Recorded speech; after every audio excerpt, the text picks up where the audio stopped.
This episode of the Fujifilm X-T3 quick tip series are all about accessories. Let's accessorize this camera. Before we go all bananas, let's start with a little cage for this camera. And why would you go for a cage? Because you can attach a lot of stuff to it. That's why you use cages. That's the only reason, actually. So let me put that one into that one. I have this handle, which is a wooden handle, which is nice. And I just put it right here. And then suddenly I have pretty good stability, actually. Just because I get my hands further apart, I can keep it more steady. And now I want to attach something to it. A microphone, of course. So for this little kit, I think this little microphone is plenty. And then you say, why don't you just place it in the hot shoe? There's only one problem with putting the mic into the hot shoe. That is that you'll bang your forehead against it if you choose to look in the viewfinder. I could also attach a handle on top of here. But for now, I think this setup, it's nice. But let me see. If I were to go all like professional, how would I do it? The thing you also need is this. This is a need to have, a must have, when you have dust on your lens. Next up, solid tripod, great video head that is dampened, important. On the quick release plate on this tripod, I have attached yet another quick release system, so I can detach whatever I put on this camera and quickly put it on a smaller tripod, because sometimes you need that. There you go, solid base. On this solid base, I want to attach a cage. This is a cage from SmallRig, also made especially for the X-T3, but this time it's made to hold the battery grip as well. That gives you more battery time when you're out there filming. And you might wonder why I have the battery grip sitting in here, and there's a good reason. Because if I quickly want to go from this setup to that setup, I just need to release the bottom screw in this, take out the body, and put it in. And tighten one knob. This also hints that if you have your whole X-T3 caged in this really big video setup, it actually just takes one screw to take it out and use it as a still camera if that's what you want. So that's pretty smart. I can see the mic. God damn it. Well, that happens. I really want a handle on top of this, and I want a NATO handle so I can slide it from side to side, and that requires a NATO plate like this. So here you go, this is a handle. So you just slide it in. Right. We'll just sit there for now. What more could I think of? Well, I made this little thing a while ago. If you remember, I bought this wooden handle from SmallRig as well.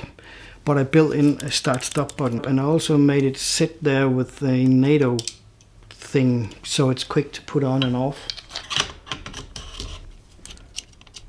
So now that sits there, and one thing I figured out with this X-T3 and almost any Fujifilm camera is that they all have a micro jack trigger port. And right here, there's a little trigger port, so I can stop my recordings. All it does is that it just momentarily shorts the tip from the ground. That's it. Doesn't take anything else. So this will work as a start-stop button, which is nice, so I don't have to sort of lose a couple of frames by just turn it on here. This is nice. And of course I had this nice wooden handle on the other rig, and I used it on this one. This is pretty cool. So now I have two wooden handles. Hands further apart, more stability, a bit more weight. Weight adds stability as well. If I want a long cine lens on this one, I need support. And I'll do it with this one. This mount in here, it can't take an infinite amount of stress. So just to take care of this, a lens support is a really good idea. It might seem a bit odd with this little 18-55, so let's take that one off and put on this cine lens just for show. There you go. And you might have noticed this low-tech rubber band. I use that for keeping it down. So if you use a thing like this and have to do some focusing really quickly, it won't push it up and down. It will be really super steady, and that is really important. The most important thing that you really need in my mind is actually a thing like this. It's an ND filter. If you shoot f-log or flat profile, you probably need a stronger ND filter, but if you shoot in any other film simulation, this one should be plenty. And what is the most important is that it doesn't skew your white balance. Some of these filters are almost like purple. What I use is a heliopan that goes from 0.8 to 1.9. and I attach it with this Manfrotto zoom filter magnet, which makes it a breeze just to pull it off and put it back on. Let's say that you are supposed to mount this rig on the hood of a car to film in through the window. There's another thing you need, and that is a polarization filter, because it can take away the glare from the window, so you can actually look through the window instead of just seeing a reflection of the camera, and you really don't want to see the reflection of the camera. So that is why a polarization filter is really nice to have. And if there's a lot of light, you can attach the filter on top of it. You just have to be aware that all these filters on top of each other doesn't start to make a vignette. You just have to be observant and see if that happens. Just for show, because my trusted Deity is recording the sound from here, I'll just put on this Røde or Rode mic on an articulating arm, or I could just set it out here on the side. And the cool thing about this X-T3 is that you can actually unmount this little plate, and that's really nice, so you don't have to fiddle with it. Input. There you go. If you're one of these guys that really wants all the helper features that exist in the whole world and do not rely on your EVF or your display on the back, have a larger one.